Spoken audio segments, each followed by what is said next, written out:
Yo,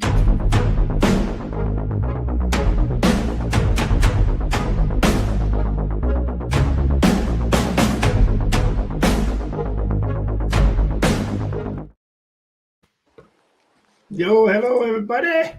Once again, welcome to our Let 'em Run Saturday podcast here. My name is Freddie Bro York. And once again, he just does not lose his reputation as the traveling handicapper. My good buddy, John Costin. What's up, John? What's up, Fred? We are in Puerto Plata, the Dominican Republic right now at a beach resort day. Well, John, I have to admit, nobody does it better. The Let 'em Run studio that I show up in every week. I got to do something about this, John. If you could help me out, we'll talk maybe after the show. All right, bud? It's called You Have to Retire, Fred. Retire. I'm trying to work on that. We'll see how that works out. But hey, how is it? It looks like it's beautiful. It looks beautiful where you're at. The rain stopped. It rained all morning. The rain stopped. It's a little cloudy, but we're out here in the in the Dominican. So how bad could it really be? And I have plenty of cerveza.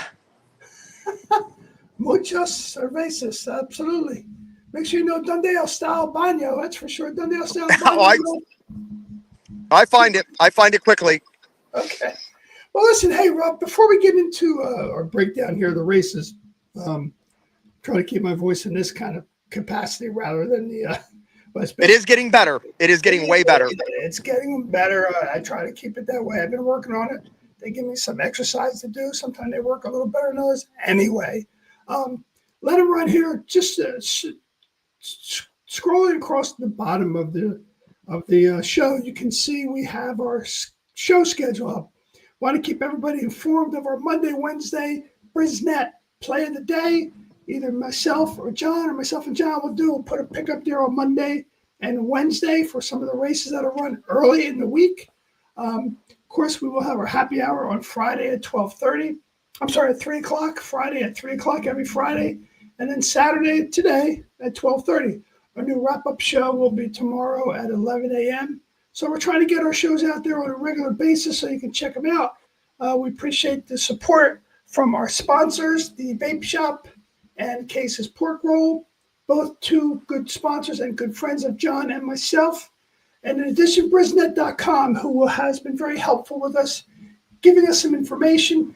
And when we talk about the races, obviously there will be some reference to some of the information that Brisnet provides because I certainly use it. John has indicated he's starting to use it as well, too. I think there's a wealth of information there that any good handicapper would like to tap into.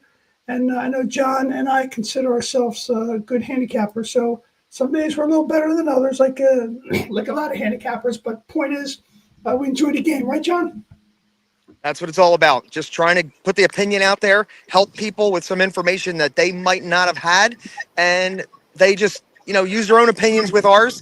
And that's all we're trying to do is steer them down the right path. Ultimately, the final decision is who's the guy placing the bet.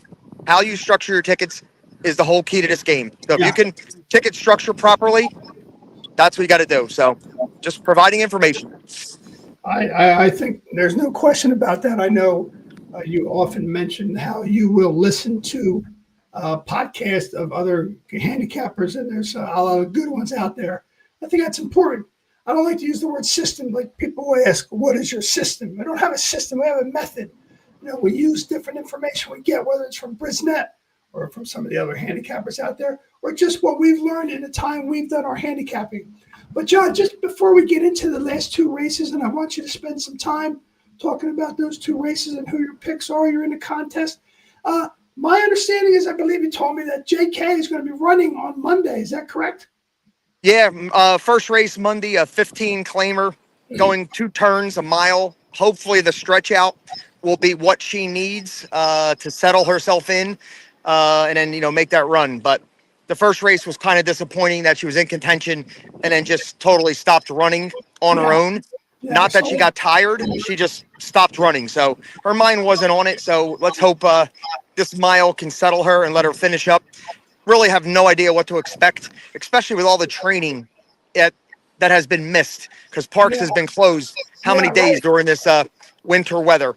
So we're hoping she could turn the corner and at least a good account of herself. She's 8-1 in the morning line, but I'm not telling anybody to bet her. I'm just going to watch and keep my fingers crossed that she does something. Well, hey, listen, she got out of the gate very nicely in that first race, but like you said, she spent the bit or stopped running or just lost interest.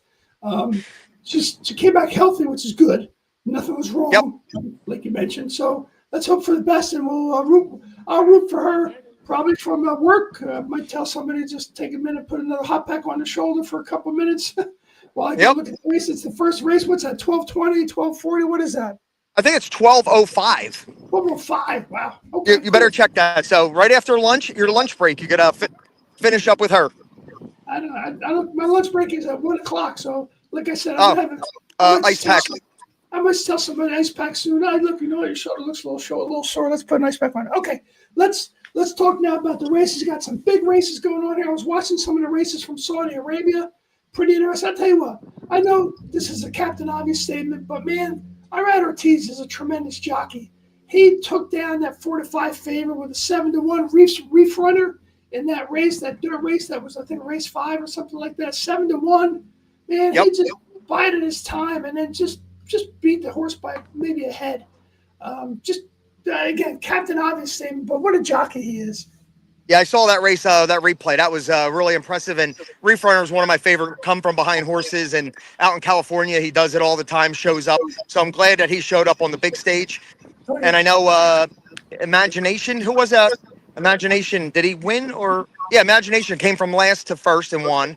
Okay. And then there was another one that ran second, got caught at the end. I forget who that was earlier in the card. Okay. But that was pretty impressive for a U.S. horse. We got that big race, the Saudi $20 million race coming up at 12:40, I believe. Good. I'll tune in for it. I didn't miss it. Thank you. Take a peek at that and see what's happening. So you want to go ahead and jump in and talk about the race 11 and 12, John?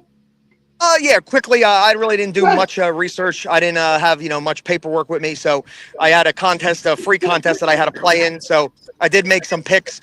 And before I go into that, I just want to mention the Aqueduct main track. When they do run, it is the biggest rail bias I've ever seen in 15, 20 years at Aqueduct. So put it in your memory bank that if you had a closer in those races, any race run in February, that a closer you had, put a line through that race, do not even consider it. Those horses had zero shot. The speed just, kept going and the rail was dominant. So look for any February race on a closer who ran terrible. Don't hold it against the horse. Hold it against the track bias. And that's where you're going to get your prices in March. When they come back out, a closer is going to win in March at Aqueduct. That's good information, John. I like that. So, race 11, the Rachel Alexander. We got a field of 6 because there was 2 scratches. We scratched. Well, we heard about the 8 being scratched because of the coughing issues. The connection said there was some kind of coughing issue, but also Paco Lopez was on us. Paco Lopez broke his ankle last week, and so he's going to be out till at least the end of the meet. March 22nd is when the fairground meet ends. He's going to be out until then. We wish him well. We hope him speedy recovery. But the number 8 horse was scratched earlier, and today this number 4 Dancing in Old Town scratched. So we're left with a field of 6, John. Yeah, the big favorite really is going to be odds-on favorite, that Bella horse. So that's going to be tough to beat. But as a price for a contest play, I took Johnny V on the rail, the 1 horse, coming off a little bit of a freshening, coming in from Churchill last fall. 1 for 3 lifetime. Hopefully grew up a little bit and can turn the quarter at a little bit of a price. But the favorite, that Bella horse, is going to be very tough. Contest purposes, I took the 1. Well, John, yeah, I agree because I think Bella Ballerina's sister pretty majestically or pretty mischievously won the Oaks last year, if I'm not mistaken. Either sister or half-sister won the Oaks. But I'm surprised, John. I know you don't have your paperwork there, so I'll point it out to you. The number 6, I like the number 6, Love Your Neighbor. 6-1 morning line. Again, I know our friend Alex Viola keeps telling me stop picking speed horses, but I'm sorry, Alex. This horse has your angle. Had blinkers put on, and the workouts since the blinkers were on were off the charts. It looks great. and it's actually only her third time, sorry, on a fast track. Went out the first time, broke her maiden on a sloppy track. They put the horse on synthetic after that. Didn't like synthetic, obviously, lost by 23 lengths. Put the horse back on, was hoping for a dry track, got on a sloppy track, ran in second. What's the difference? Why is this horse going to come in first this time, I think? Well, two reasons. I think because you got Luis Saez on instead of, no offense to Alex Concepcion, but the last three races the horse ran in second, I think it had a shot. I think a better trip, and I think this horse is going to be a little, more forward. It's never really been back. It's not a closing kind of horse. I think Luis Saez is going to have her in a good place. I like this horse a lot. I think the distance suits. A mile and 16th on the dirt. Yeah, Bella Ballerina is probably going to be 3 to 5, maybe 4 to 5, even money, whatever. Going to be tough to beat, but I think the two scratches also have an impact and give this horse, the 6 horse, a better option because there's less horses in the field. That's just my thoughts, John. And it's got the I didn't look at the whole field, so I just did some. I'm just pointing out your angle, the Johnny Costin blinker angle. My blinker angle. So I just basically looked at equine edge, the percentages and the speed ratings and all. So the one had a good percentage to win, and the price was right. So that's why I picked the one basically for the price. But no, absolutely. Equine edge has the Bella Ballerina at 44% to win. That's pretty high.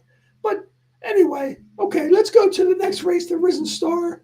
Who you like there? I mean, obviously, I think we're not going to be alone when we talk about who we like here, John. Yeah, the favorite is going to be tough in there. Absolutely. Paladin. I saw him run, live that day at the Rsen. Yeah. And the horse that he beat that day came back to win last week for us. So, yeah, he's going to be tough. But at the price, I went with Chief Honcho. I think the 5 horse, Chief Honcho. Yeah. Last time that Chief Honcho ran, when he turned the corner, looked like he was going to be the winner, and I was holding my breath because I didn't use him because I didn't like him out of his last race. But he did run, pretty good race, and if he could turn the corner a little bit and improve as his, second start as a 3-year-old, he might be, worth that 5-1 morning line. So my contest play was Chief Honcho, knowing that Paladin, the Derby favorite, is going to be tough. No question. I mean, Paladin morning line at 8-5. Chip Honcho is a 6-1. Got a better post now instead of 10 slot. The horses in the 5. No scratches in this race. A field of 8, so you still have a solid field of 8 runners. It could be a size double. I like the number 6 where Size is on Lovely Neighbor. Size for Paco Lopez. Obviously, Size was named, I think, before Paco Lopez unfortunately broke his ankle. But nevertheless, I think Chip Honcho's got a good chance. I mean, earlier or later, I'll talk about the pick 5 that I put together. But I have 7, courting with Johnny Velasquez on a young horse. That horse is getting a lot of talk, a lot of play, a lot of action. A lot of people say this horse has a good chance. I think that's not impossible. I mean, in the Rsen, the horse didn't run very well, got bumped around a little, but did improve. I think Johnny V certainly has stuck with the horse. So if Johnny V still believes in the horse and Todd Pletcher still believes in the horse, that's kind of good enough for me. I think those two know how to put horse together. But yeah, I agree. Paladin's going to be tough to beat. Probably if this horse takes this race right here, Paladin, I think you're going to have the big-time Derby favorite, John. Yeah, he's going to be one of the 3 moving forward, and whoever comes out of that next race will be the favorite. Paladin is one of them. Your horse, Nearly, is another one. And then Renegade, who did great at Tampa last week. So keep an eye on those 3. And then whoever comes out from out west is San Felipe or who winds up in the Santa Anita Derby. But, it should be interesting to watch. I don't think anybody at this point towers over anybody else. So hopefully we get a competitive Derby where they're all healthy, they all make it to the gate. That's all we ask for. Just give everybody a fair shot and run a competitive race. John, couldn't agree with you more. You look like your Cerveza might be going a little bit low, so why don't you go get another one? Yes, I was just going to say that. The sun is out. My Cerveza is empty. I appreciate it. So I am signing off. Yes, okay. And I will see you next week. Good luck. We'll talk to you next week. Have a great time. Enjoy yourself. Thanks again for spending some time with us, John. Later on, bud. All right, Fred. Good luck with your pick 5. Thanks. Okay, thanks. There's our guy, Johnny Costin, once again. never giving up his title as a traveling handicapper. Looked like he was beautiful there. Appreciate him coming on, giving some time, to tell us about a little bit of what he thought, because anytime John talks about a horse, I definitely want to listen for sure. So let's go ahead and go back. We're going to start with race 8. In this race, it is a mile 16th on the turf. We have a field of 9 with no scratches. I think it's going to be tough to get popped by the one horse, Maduro. Certainly 9 to 5 morning line, definitely going to be less than that. When the gates open, you can see my pick 5 ticket there up on the bottom of the screen, just above our show. When we have our show schedule up there for you to check it out. But anyway, I also included, my ticket to 4, Expensive Queen. I think this horse has a really big chance, and I like the fact this horse is 6 to 1. I think it's basically a 2-horse race. Luis Saez is back on this horse again. Going from synthetic to turf has worked out very well for this horse in the past. It's only his 4th race, her 4th race in North America. Came obviously from Great Britain, Ireland. And last time went from synthetic to turf, won a big race at Keeneland.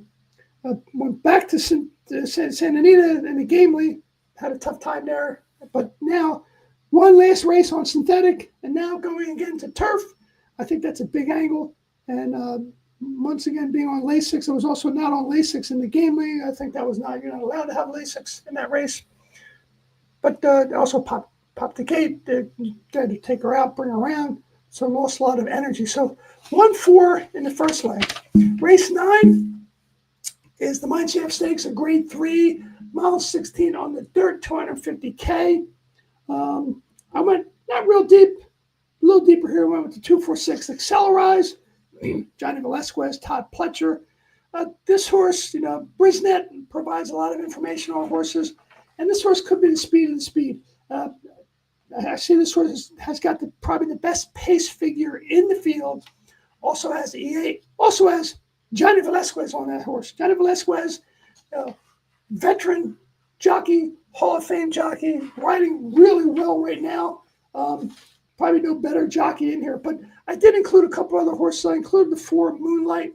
I think that horse is going to be late out of the gate. Typically, that's how this horse runs. Going to have a lot of ground to make up. It's going to be charging hard at the end. And that Jose Ortiz will make sure that that's happening. Also in news, obviously, probably the likely favorite, the number 6 Hit Show. More line 9 to 5, the 1 to B. You have Brad Cox. You have Tyler Gaffaleone on the horse. So that's another horse out of 3 for 4 at the distance. So it's going to be tough to beat that horse. But I'm looking for a little bit of price action there, because then as we go deeper into the sequence, I get kind of deep. Race 10 is the third round stakes, grade 3, a mile and an eighth on the turf, 175K. I think this is a spread race. We have a field of 10 with no scratches at the moment. And as you can see on my ticket, I used the 1, 6, 7, 8, 9. Sandpipes, the 1. Paco Lopez, as we mentioned earlier, unfortunately broke his ankle, so he's not riding. Dexter Cannon is riding this horse. I think this horse has a chance from the rail to get a good trip, good ground-saving trip, and could possibly upset at 12 to 1. So I'm not leaving this horse out. I think he's third off the layoff. He's got tactical speed. Like I said, also use the 6, 7, 8, 9. 6, Montador, 6 to 1 more line. A lot of people like this horse. T. Gaffaleone, Tyler G getting back on again. This horse, he was on it before when he won 3 back. This horse has a good chance to win 2 at a price. 7, 8, 9, Capuna, 3 to 1. Saez on that horse again. Another horse that has a good chance to close into any speed duel that might develop in this race. Speaking of speed duels, I'd rather be blessed. It's probably a horse that's going to be likely out on the lead. Martin Pedroza is on this horse once again. Martin Pedroza took this horse to the wire last time out at Fairgrounds at a mile and 16th. So I think, that horse certainly I've got to keep in the mix. A little bit longer, mile and an eighth, but I don't think that's going to be a big deal for this horse. At least that's my interpretation. He's running some important races at a mile and a half. So stamina, I don't think is an issue. But let's see what happens. And of course, I used the 9 Lagunas. Obviously, clearly going to be a horse that's going to be bet. Jose Ortiz on the number 1 Prime Power, riding for Steve Asmussen. Very classy horse. But again, I spread because I think that horse can be a little bit vulnerable. Okay, if we go to the next 2 races, which John and I talked about a little bit. Race 11, Rachel Alexandra. There were 2 big scratches in this race. I think it'll have a big impact on the dynamics of the race. Just by numbers, not necessarily the quality of the horses, because the 4 scratched out Dancing in Old Town 12-1, trained by Keith DeSormo, was being ridden by Jimmy Graham. And the 8 horse was scratched earlier in the week due to a coughing issue. We don't know if it also had to do with the fact that Paco Lopez was on the horse, perhaps. Anyway, I like the number 6, Love Your Neighbor. I went a little deep here because I think, again, these are the kind of races where anything can happen. But I think if Love Your Neighbor gets out, like I mentioned earlier when talking to Johnny Costin, that the blinkers were on this horse, blew up the workout number 1 first out of 134, 47 seconds, 47.3 seconds, 4 furlongs on the turf. No, it was on the dirt. So I think this horse, could look to get the lead, and the fact that there's only, 6 horses now in the race, I don't see another horse really going with this horse if he decides to get out. I think, don't worry. I think that's what Louis Size has in mind. It's going to, when the gates open, it's going to pop out and it's going to go. I think the 7 Majestical might go with him. I know a lot of people I was listening to their podcast like the 7 Majestical. I just think the 6 is probably going to be my bet of the day. I'm going to work a lot of tickets, a lot of doubles, a lot of, besides the pick 5, maybe doing some pick 3s, singling with this horse. Went deep in this pick 5 because I thought if we get a price for the ticket price of $150, it's not terribly high. If we get past the first 2 legs, when we get to this leg, the last race of the day, the Rsen, or the Risen Star, basically on paper looks like a 2-horse race. The number 4, Paladin, obviously going to be the talk of the Derby if this horse wins again. I won last time out. I actually won when he got put up to first place, so basically undefeated. Didn't cross the wire first, but basically was given the first place from a disqualification for Renegade. Another likely favorite in the to come up in the Derby. Excuse me there. A lot of people, again, like the 7. Corey, John Velasquez on a young horse again. Had some potential. Pretty much runs a consistent race every time. Just needs to get a little bit better start. And I think Johnny V is ready to do that. Had a little layoff since December. Been working out to have a good comeback here. I think this horse has a good chance at 6-1. Putting blinkers on is going to help the focus a little bit better. Perhaps not be so sort of skittish coming out of the gate. At least that's what I read, that they're hoping that the blinkers are going to do. So that's our picks there. You can see at the bottom. Excuse me.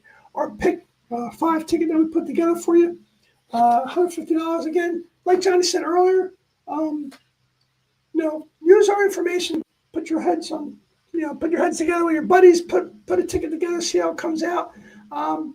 I think there's a lot of good horses in a lot of these races. Even prior to this, of course, the Saudi Arabia race just went off. I don't know who won that. I'm going to check that out to see who won that race. The $20 million race for Junior Alvarado, Irad Ortiz, Flavian Pratt. There's 4 American jockeys that are over there. As John and I spoke a bit earlier, it looks like they already made some dents in the Saudi Arabia world, some wins, especially Reef Runner, who looked very impressive, winning from behind, closing the field out to get that going. So check it out. Be sure to look at that. And there's a hunch bet. There's got to be the hunch bet of the day, of the week, of the month. In race 8, Cupid's. There's probably going to be a lot of money. This horse has a chance. What's the name of the horse? Cupid's something. I think this is going to be a punch bet of the day. Here it is. Cupid's Crush on Valentine's Day. Morning line 15-1. Outside post. There's a field of 9 in that race. It's race 8 with no scratches. Martin Petros is going to take this horse to the front and just hope he can break a lot of hearts. Well, the horses behind him. Cupid's Crush, punch bet of the day, race 8 at the fairgrounds. Check it out. Either way, again, I want to thank our sponsors, Vapes, the Vape Shop, Sport Roll, Brisnet.com. Make sure you check them out. They've got some great information. We'd like to think they'll continue to do what they do, provide information that you don't get anywhere else. Check it out. Also, be sure you could, on the bottom, we have our schedule scrolling down there because Sports Talk Media Network, YouTube is where we have all our activity. We'd like to thank again Sean Miller is certainly big time and has been putting all this together behind the scenes. We don't really see that all the time, but boy, does he work hard to do that. No question about that. Also, just make sure, like we always talk, bet smart, cheer hard, fast horses can equal some serious fun. We've got a couple of fast horses again today. As usual, my buddy Alex Viola. I want to let him know that I don't think I picked any closers today, Alex, but we'll see. Just remember, let him run. Check us out. Hit that like and subscribe button. Thank you for watching.